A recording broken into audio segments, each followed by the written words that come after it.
Au nom du Père, du Fils et du Saint-Esprit. Amen. La paix de Jésus soit dans votre maison. J'espère que vous allez bien, que vous êtes dans la paix et la joie de Jésus. Amen. Petite précision sur la demande, la proposition de prier la nuit et le jour, car vous savez ce qui se passe en ce moment. Voilà, nous sommes fin mars 2023 et supplions dans nos prières, supplions Jésus de libérer la France, la fille aînée de l'Église, de libérer le peuple franc, et demandons pardon pour l'apostasie, car elle est la cause de tous nos maux. Donc prions nuit et jour, jour et nuit. La parole du jour, chapitre 8.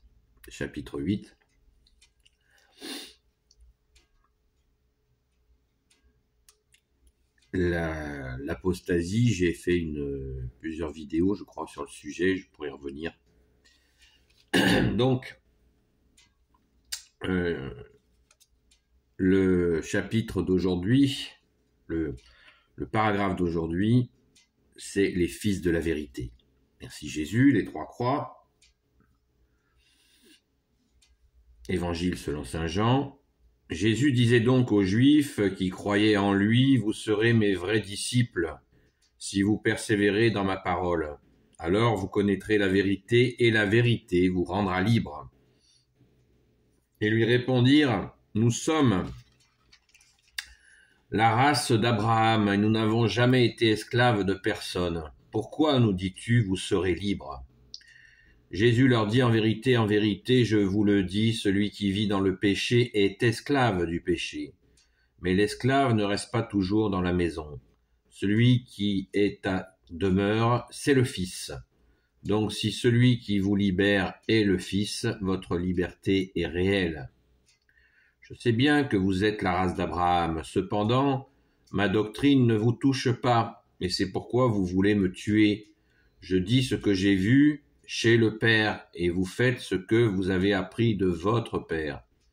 Les Juifs alors lui coupèrent la parole. Notre Père est Abraham. Jésus leur dit, si vous étiez les enfants d'Abraham, vous agiriez comme Abraham a fait. Mais voilà quelqu'un qui vous dit la vérité, une vérité que j'ai appris de Dieu, et vous voulez me tuer. Ce n'est pas la manière d'Abraham. Vous agissez comme a fait votre Père. Alors ils lui dirent, nous ne sommes pas nés hors mariage, nous n'avons qu'un Père, Dieu. Jésus leur dit, si Dieu était votre Père, vous m'aimeriez, puisque je suis sorti de Dieu pour venir ici. C'est lui qui m'a envoyé, et je ne suis pas venu de moi-même. Pourquoi ne comprenez-vous pas mon langage? Parce que vous ne pouvez pas recevoir mon message. Vous appartenez à votre père, le diable, et vous cherchez à satisfaire les désirs de votre père. Depuis le commencement, il a été homicide, et c'est que la vérité n'était pas en lui, et il ne s'est pas maintenu dans la vérité. Il est menteur et père du mensonge, et le mensonge lui vient tout naturellement. Voilà bien pourquoi vous ne me croyez pas quand je vous dis la vérité. Qui d'entre vous me montrera que je suis en tort? Et si je vous dis la vérité, pourquoi ne me croyez-vous pas? Celui qui est de Dieu écoute les paroles de Dieu. Si vous n'écoutez pas, c'est que vous n'êtes pas de Dieu. Aussitôt,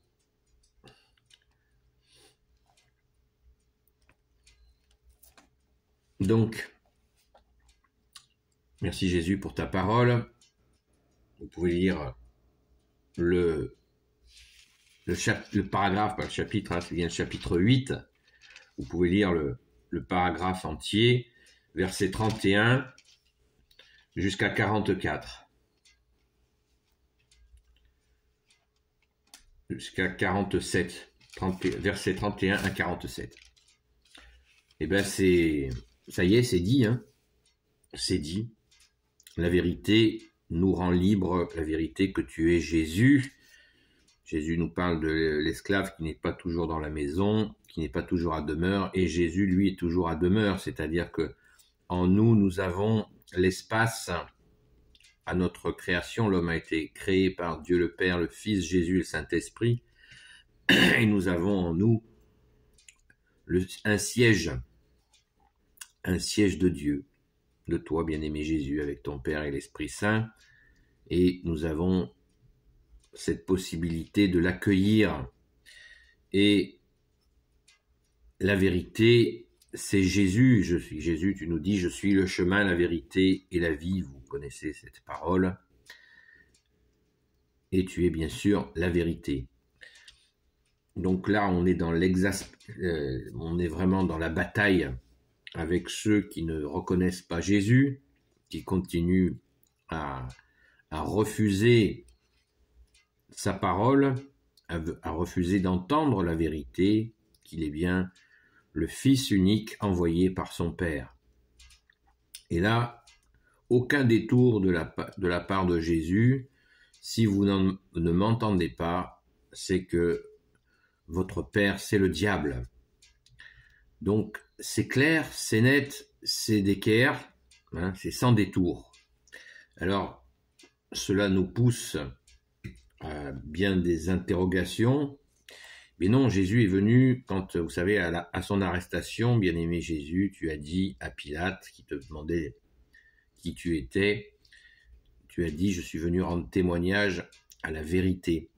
Voilà.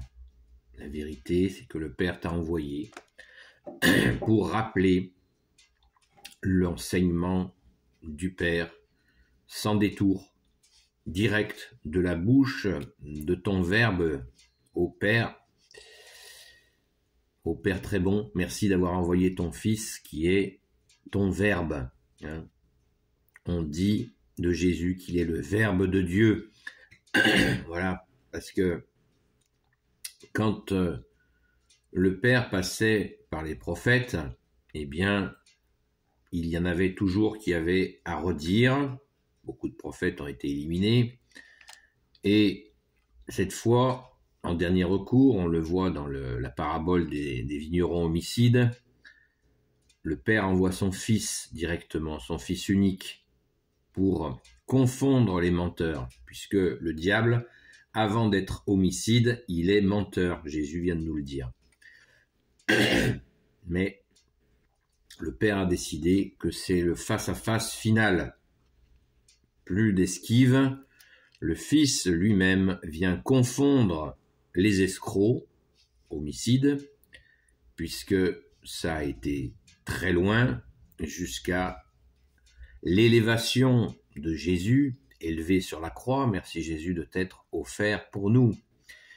Et ainsi, leur crime de mensonge, leur mensonge qui a mené au crime, eh bien, ils l'ont fait, ça a fait donc un symbole qui a marqué la fin de ce mensonge. En acceptant la crucifixion, Jésus a marqué définitivement de cette croix que eux avaient choisi pour lui, les menteurs et les assassins, pour marquer la fin du mensonge et la victoire de la vérité, par Jésus qui a mis fin de cette manière, en acceptant de mourir pour nous. Eh bien, il a mis fin au mensonge. Et c'est pour cela que nous avons des croix partout dans notre chère France, qui est donc la fille aînée de l'Église, pour marquer ainsi ce changement définitif. Le mensonge a été crucifié par Jésus, il est ressuscité. Merci Jésus. Donc la vérité vous rendra libre. Eh bien, la vérité, c'est l'accueil de Jésus. C'est ce que nous essayons de faire, bien-aimé Jésus, du mieux que nous pouvons. Nous ne sommes pas parfaits, nous ne sommes pas des saints. Il y a certainement des saints ici ou là que on ne voit pas, qui sont très discrets et pourtant efficaces, n'en doutons pas. je ne fais pas partie de cette catégorie. Et nous essayons le plus possible de poser des actes saints. Si nous ne sommes pas des saints, en accueillant la vérité que tu es Jésus, nous pouvons essayer et nous pouvons y arriver par grâce de poser de saints actes dans la vérité, bien sûr, parce que nous savons bien que de nous-mêmes, nous ne pouvons rien faire. Jésus nous l'a dit, vous ne pouvez rien faire sans moi. C'est normal, puisque il est celui qui était, qui est et qui vient. Jésus est celui qui est. On l'a vu hier dans la parole. Et en accueillant Jésus, eh bien, il nous permet de faire des œuvres, de mener des bonnes actions, de bonnes œuvres, des bons fruits. Mais encore faut-il écouter la parole, c'est ce que nous essayons de faire chaque matin. Par ta grâce, ô Jésus, merci. Donc, la vérité vous rendra libre. Nous en prenons conscience à notre rythme, parce que Jésus est l'enseignant parfait. C'est pas moi, je ne suis pas enseignant, je ne suis pas curé, je ne suis pas théologien, je suis un simple laïc catholique. Laïc ne veut pas dire laïc au sens laïcité. L'appellation, la véritable appellation laïque est celle qui différenciait les consacrés, les clercs, les curés, les diacres, les évêques, etc., et les laïcs, les non consacrés, les gens qui ne sont pas dans cette catégorie des consacrés. Voilà. Donc simple laïc, catholique et fier de l'être. Merci Jésus par ta grâce. Donc nous pouvons poser bien sûr de saints actes par grâce. Il nous faut pour cela écouter Jésus, l'accueillir,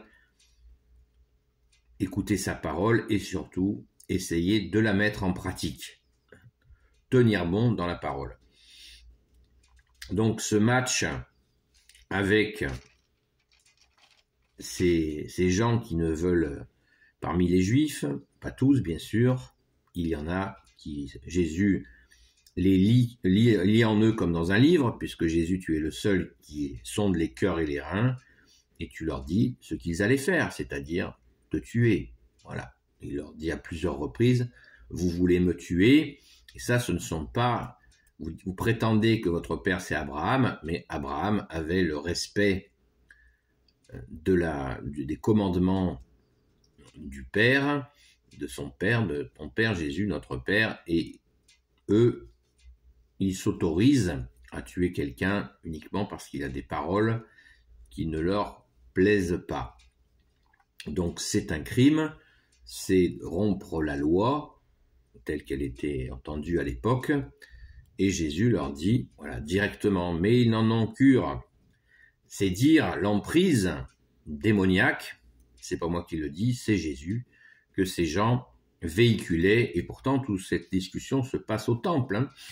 Donc ils osaient ainsi blasphémer ce temple en mijotant d'assassiner Jésus, et Jésus leur dit ce qu'ils étaient en train de faire, comme je vous l'ai dit récemment, pour qu'ils ne puissent pas fuir leur responsabilité d'assassin, puisque ce complot a été mijoté longtemps, et Jésus leur a dit, ben voilà ce que vous allez faire.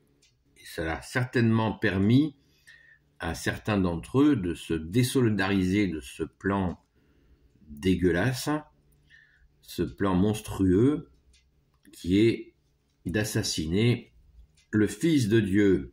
Heureusement pour nous, Jésus, tu es ressuscité. Amen. Merci Jésus. Donc la mort, le mensonge et la mort n'a eu aucune prise sur le oint du Père, le Christ, le seul Messie pour l'éternité. Donc nous, il nous faut nous enraciner dans cette vérité. J'ai bien dit enraciner, c'est le sens, par exemple, des calvaires qu'on voit partout sur notre belle France, qui symbolise justement cet enracinement de cette croix victorieuse qui tue le mensonge et la mort. Oui, Jésus est victorieux du mensonge et de la mort. Merci Jésus, tu es ressuscité. D'ailleurs, la Pâque approche. Nous sommes encore en plein carême, donc il nous faut continuer. Il nous faut absolument continuer dans notre carême avec toujours cette idée bien précise qui nous vient déjà de l'Ancien Testament, mais aussi dans le Nouveau. Il nous faut absolument préférer la miséricorde au sacrifice, aux holocaustes. Jésus préfère, avec son Père et l'Esprit Saint, la charité et la miséricorde. Pensons-y dans ce que nous faisons, de préférer cette voie-là. Ainsi, la vérité nous rendra libres. Amen. Béni soit le Père, le Fils et le Saint-Esprit. Amen. Merci Jésus. Toi qui peux tout et qui portes tout, toi le Sauveur, toi l'Emmanuel, je te confie toutes celles et ceux qui regarderont cette vidéo, ainsi que leurs proches selon ta sainte volonté.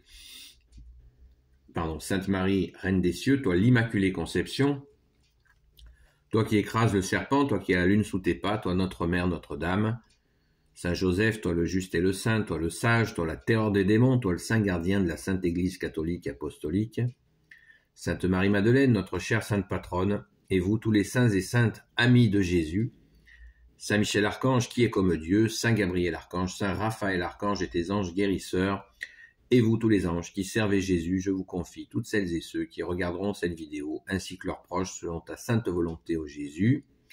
J'insiste, prions le jour et la nuit pour la France, demandons pardon pour l'apostasie, prions pour le peuple franc, car la situation est vraiment dangereuse.